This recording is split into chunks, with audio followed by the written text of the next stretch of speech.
National জিওগ্রাফিকের একটা team প্রথমবার এমন এক সুদূর দ্বীপে ডকুমেন্টারি বানানোর চেষ্টা করেছিল যেখান থেকে বেঁচে ফেরা প্রায় অসম্ভব।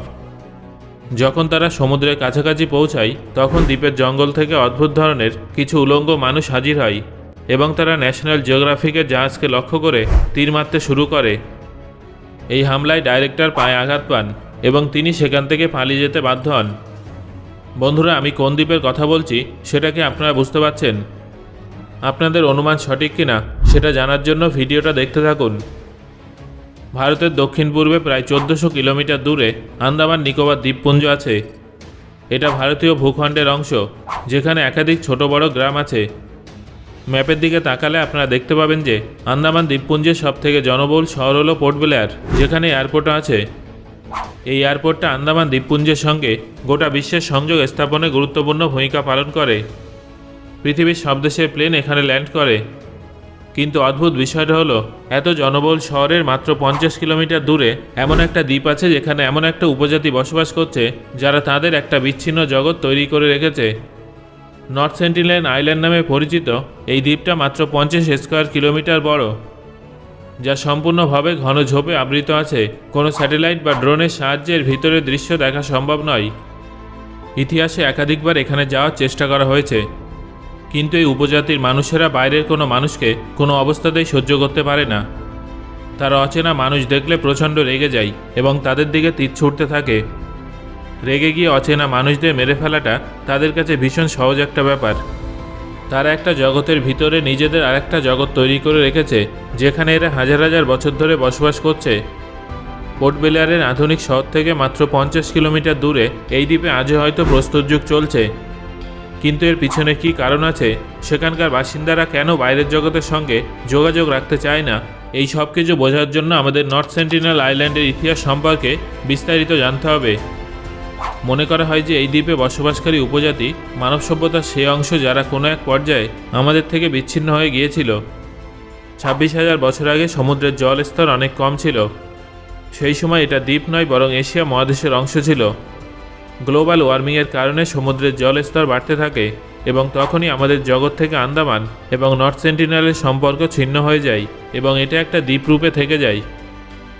তারপর মানব সভ্যতা দিনে দিনে উন্নত হয়ে উঠলেও এই দ্বীপে বসবাসকারী মানুষদের জন্য এটাই তাদের জগৎ ছিল। 1789 সালে যখন একটা ব্রিটিশ জাহাজ আন্দামান দ্বীপপুঞ্জে এসে পড়ে, তখন আমরা প্রথমবার তাদের সম্পর্কে জানতে পারি।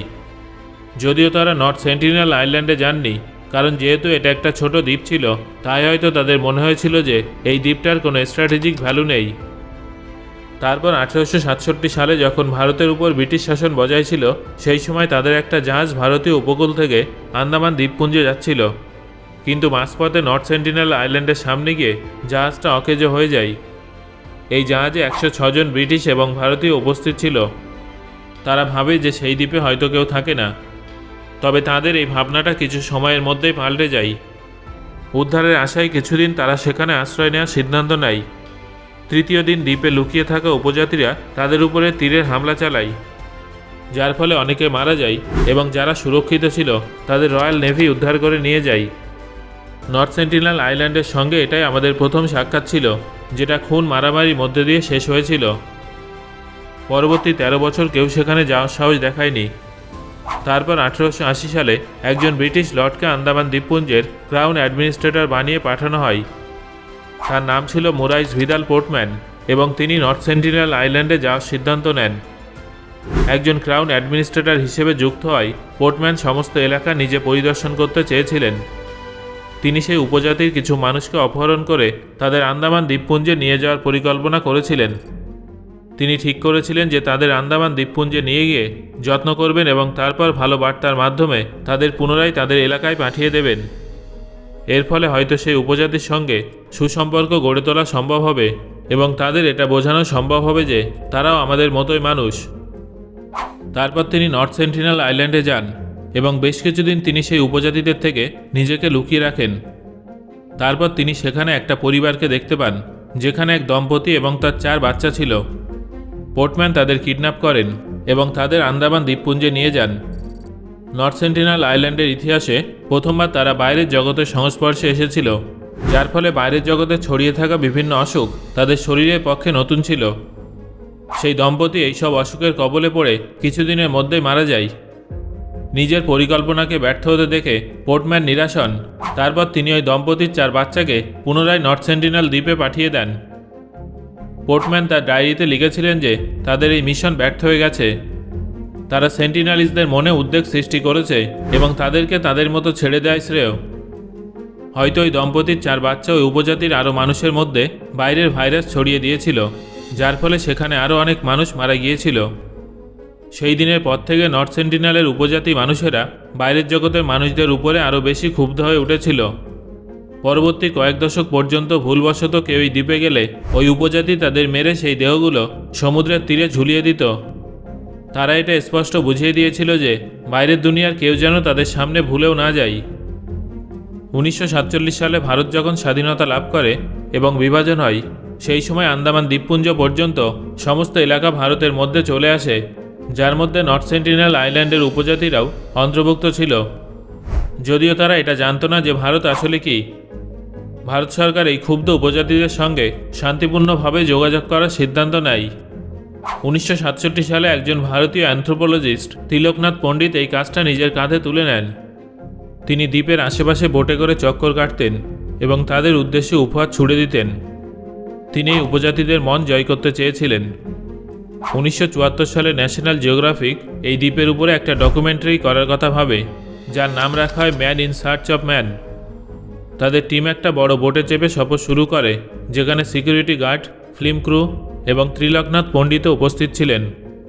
তিনি ভেবেছিলেন যে তিনি দ্বীপের আরও সামনে গিয়ে উপহার রাখবেন, যা ঢেউয়ের মাধ্যমে ভেসে সমুদ্রের তীরে পৌঁছে যাবে। প্রথমে তারা উপজাতিদের বিশ্বাস অর্জন করবে এবং তারপরে ডকুমেন্টারি শ্যুট করবে। তারা 3 দিন ধরে উপহার পাঠাতে থাকে, কিন্তু যখনই সেটা সমুদ্রের তীরে যায় তখনই তাদের সমস্ত চেষ্টা ব্যর্থ হয়ে যায়। উপজাতির যোদ্ধারা তাদের সামনেই সমস্ত উপহার ভেঙে দেয় এবং তীরের বৃষ্টি শুরু করে দেয়, যার মধ্যে একটা তীর সোজা ডাইরেক্টরের পায়ে গিয়ে লাগে। ন্যাশনাল জিওগ্রাফিকের টিম শুটিং ক্যান্সেল করে দেয়।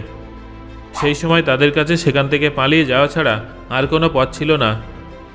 যদিও তারা দূর থেকে দ্বীপের কিছু ফুটেজ তুলে নিয়েছিল, যা এই দ্বীপের প্রথম ফুটেজ ছিল। ন্যাশনাল জিওগ্রাফিক তাদের মিশন ক্যান্সেল করে দিলেও হেড অ্যানথ্রোপোলজিস্ট ত্রিলোকনাথ পণ্ডিত তারপরেও সেখানে যেতেন এবং সেখানকার উপজাতিদের দূর থেকে উপহার দিয়ে চলে আসতেন। কয়েক বছর পরে অবশেষে একদিন তিনি সেই উপজাতিদের সঙ্গে বন্ধুত্বপূর্ণ সম্পর্ক তৈরি করতে সফল হন। তিনি একাধিক ফটোগ্রাফ ক্যাপচার করেন, যেখানে উপজাতির বাসিন্দাদের উপহার নিতে দেখা যায়। পণ্ডিত তার জুনিয়র অ্যানথ্রোপোলজিস্ট মধুমালাকেও এই মিশনে যুক্ত করেন। তাকে এই উপজাতির মানুষদের সঙ্গে বন্ধুত্বপূর্ণ পরিবেশে দেখা যায়। কয়েক বছর ধরে তাদের সঙ্গে সুসম্পর্ক বজায় থাকলেও 1981 সালে একটা জাহাজ এই দ্বীপে এসে আটকে যায়। এটা এমভি প্রাইমরোজ জাহাজ ছিল, যেখানে 30 জন যাত্রী ছিল, যারা উদ্ধার কাজের জন্য অপেক্ষা করতে থাকে। বেশ কিছুদিন পরে তারা লক্ষ্য করে যে 50-এর অধিক মানুষ দ্বীপ থেকে বেরিয়ে তাদের দিকে তীর ছুটছে। তারা তাদের কোম্পানির সঙ্গে এমার্জেন্সি যোগাযোগ করে এবং হেলিকপ্টারের সাহায্যে তাদেরকে সেখান থেকে দ্রুত উদ্ধার করে নিয়ে যাওয়া হয়। তাদের সেই জাহাজটা আজও এই দ্বীপে উপস্থিত আছে। এটা তো একদম স্পষ্ট যে নর্থ সেন্টিনেল আইল্যান্ডের বাসিন্দাদের সঙ্গে ত্রিলোকনাথ পণ্ডিত এবং তার জুনিয়র মধুমালার সম্পর্ক ভালো ছিল। কিন্তু যখন ত্রিলোকনাথ পণ্ডিত অবসর নেন, তখন ভারত সরকার এই দ্বীপে যাওয়ার উপরে নিষেধাজ্ঞা জারি করে দেয় এবং সেই জায়গাটা সিল করে দেওয়া হয়। কিন্তু তারপরেও 2006 সালে 2 জন জেলে ভুলবশত এই দ্বীপে চলে যায়। তারপর সেখানকার উপজাতিরা মিলে ওই 2 জন জেলেকে মেরে ফেলে এবং তাদের দেহ সমুদ্রের তীরে ঝুলিয়ে দেয়। এই ঘটনার পরে পরবর্তী 12 বছর এই দ্বীপে যাওয়ার সাহস কেউ দেখায়নি। যদিও তারপর 2018 সালে আমেরিকার বাসিন্দা 26 বছর বয়সী জন অ্যালান চাও গোপনে সেখানে যাওয়ার সিদ্ধান্ত নেয়। তিনি প্লেনে চেপে আন্দামান দ্বীপপুঞ্জে পৌঁছায় এবং কয়েকজন জেলেকে ঘুষ দিয়ে তাদেরকে এই দ্বীপে যেতে বাধ্য করে। সেই দ্বীপের উপজাতিদের খ্রিস্ট ধর্মের মেসেজ দেওয়ার জন্য সেখানে গিয়েছিল। কোনোভাবে সে ওই দ্বীপে পৌঁছাতে পেরেছিল ঠিকই, কিন্তু তাকে ওই দ্বীপের উপজাতিদের হাতে প্রাণ হারাতে হয়েছিল। সো বন্ধুরা, আপনাদের কি মনে হয়, আধুনিক সমাজের মানুষদের কি বারবার তাদের এই দ্বীপে গিয়ে ডিস্টার্ব করা ঠিক হচ্ছে? আপনার মতামত আমাকে কমেন্ট করে জানান।